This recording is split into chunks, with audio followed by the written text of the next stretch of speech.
छात्रों की गूंज कार्यक्रम में युवाओं से बात कर रहे हैं काँग्रेस नेता राहुल गांधी।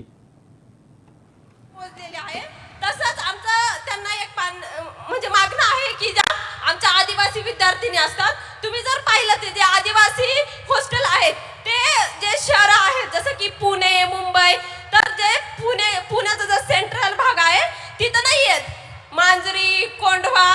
और इस वजह से जो हमारा शिक्षण है, हम जो पढ़ते वो पढ़ने के लिए टाइम ही नहीं रहता, क्योंकि 4-4 घंटे हमें वहाँ जाने आने में ही लगते। तर ह्या सगळ्या मागण्या घेऊन आम्ही मागच्या 10 दिवसापासून उपोषणासाठी बसलोय। तर माझी तुम्हाला विनंती आहे की मी तुम्हाला जे आता निवेदन दिलं आहे त्याचा विचार करून तुम्ही आमच्या आदिवासी विद्यार्थ्यांसाठी काहीतरी करून आमचा मागणं सोडवण्याचा प्रयत्न करा। थँक्यू।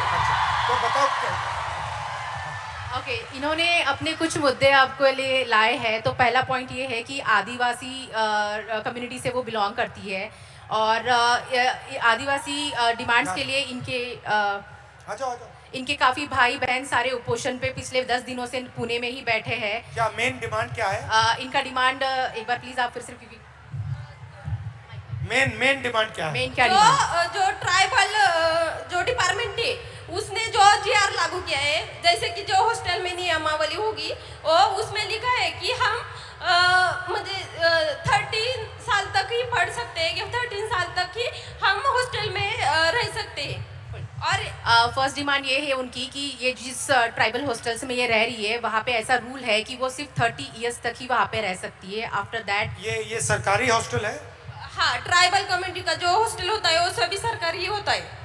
और ये सारी डिमांड्स ये लोग सीएम के पास लेके गए और वहाँ से उन्हें बताया गया कि सॉरी हम कुछ नहीं कर सकते हैं। अच्छा। हाँ, तो उनका कहना है कि फिर अगर आप कुछ नहीं कर सकते हो तो आप बैठे क्यों हो कुर्सी पर। और आप क्या चाहती हो, किस एज तक उसको करा जाए? ज़्यादातर 35 एज तक ही एज तक भी हम म्हणजे आम्ही जरी आम्हाला 35 वर्षासाठी पण 35 वर्षापर्यंत जरी दिलं तरी ठीक उनको है। 35 ईयर्स तक हॉस्टल मिलना चाहिए। 35 इयर्स हो जाएगा तो खुश हो जाओगी? वैसे तो हमें ये एज की लिमिट है वो ही नहीं चाहिए, लेकिन ये सरकार है वो तो आपको भी पता है, लेकिन हम ये चाहते हैं कम से कम ये 35 एज तक भी आ पाए, इसलिए मैंने ऐसे बोला। लेकिन हम मुझे आप वहाँ इनवाइट क्यों नहीं कर देते? हमने आप मुझे वहाँ बुला लो, यस, मैं भी आ जाऊंगा, बैठ जाऊंगा आपके साथ। आम्हाला आवडेल तुम्ही तिथं आलेले, आणि आमच्या मुलांची देखील इच्छा आहे की तुम्ही तिथं यावं आणि आमच्या प्रश्नांवरती बोलावं आणि आमचे प्रश्न सोडवण्यासाठी प्रयत्न करावा। वो चाहती है कि आप वहाँ पे आए, वो खुशी खुशी आपको बुलाना चाहती है। मुझे और बुला लो, मैं आ जाऊंगा। ठीक है, थोड़ा दबाव और एक साथ डाल देंगे। मैं और एक बात कहना चाहूंगी, उससे तो आपके होश ही उड़ जाएंगे। जैसे कि हमारे ट्राइबल हॉस्टल होते ज्यादातर वहाँ यहाँ पुणे में गढ़चिरौली, नांदेड़, अमरावती वहाँ से जो स्टूडेंट आते हैं वो तो हर रोज घर नहीं जा पाते। और जुन्नर जो आंबेगांव वो तो लड़कियां जाकर आती है, लेकिन वो जो गढ़चिरौली के स्टूडेंट होते वो नहीं जा पाते। तो हम दिवाली में या किस छुट्टी में गए और 1 महीने से ज्यादा वहाँ पर रहे तो वो बोलते हैं कि आप फिटनेस सर्टिफिकेट लाए। और वो फिटनेस सर्टिफिकेट क्या होता है कि हमें हमारी प्रेगनेंसी टेस्ट की जाती है, और हम जब इस बात पे आवाज उठाते हैं तो वो बोलते हैं कि आपको 1 महीने में, आप शांति से सुनिए क्योंकि ये बात बहुत ही गंभीर है। मैं कहना चाहूंगी कि हम जब उनको पूछते हैं कि ये क्या है, ये क्यों करना है, तो वो बोलते हैं आपको 1 महीने में आपको जानलेवा बीमारी हुई तो, और किस संसर्गजन्य बीमारी हुई तो मैं क्या कहना चाहती हूँ उन प्रशासन को कि आपकी जो स्कूल है, जो आश्रम शाला है, प्राइवेट स्कूल है, सभी स्कूलों में जो 24 घंटे एक नर्स क्यों नहीं रख पाते। थैंक यू, बहुत अच्छा लगा। मुझे बुला लो, मैं आ जाऊंगा, ठीक है? Thank you. तो डिसरिस्पेक्ट की बात करते हैं,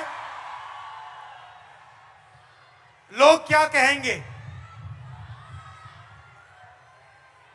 पहली स्लाइड में हमने आपको फिजिकल वायलेंस की बात बताई, रेप की बात बताई, हिंसा की बात बताई, मगर शर्म के कारण 99% ऑफ सेक्स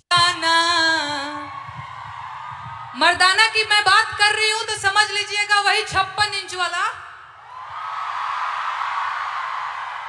औरत पे जोर दिखावे कैसा मर्दाना, साहेब छोड़ दो ना बेटी बहुओं को धमकाना। अरे बात बात पे ये FIR करवाना, बात बात पे ये FIR करवाना, साहेब छोड़ दो ना बेटी बहुओं को धमकाना। अरे हम हैं आम जनता न हमको आजमाना, हम जानते हैं कुर्सी पे बैठाना उतरवाना, हम जानते हैं कुर्सी पे बैठाना उतरवाना। अरे मुश्किल है मेरा, इनफैक्ट हमारा मुश्किल है मेरा हौसला तोड़ पाना, साहेब छोड़ दो ना बेटी बहुओं को धमकाना। बहुत अच्छा गाया। पानी लेंगे? You want और कुछ बोलेंगे? और एक गीत सुना दूं सर, अगर आपके पास। हाँ हाँ। सर महिलाओं की बात हो रही है, लेकिन एक और चीज जो मुझे लगता है इस देश में इस समय अल्पसंख्यकों के खिलाफ एक नैरेटिव सेट करने की कोशिश की जा रही है जो बहुत गलत है।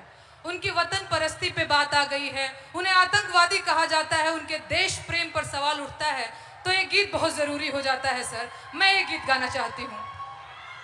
अरे तुम सा कोई झूठा और बेईमान नहीं है, झूठा बेईमान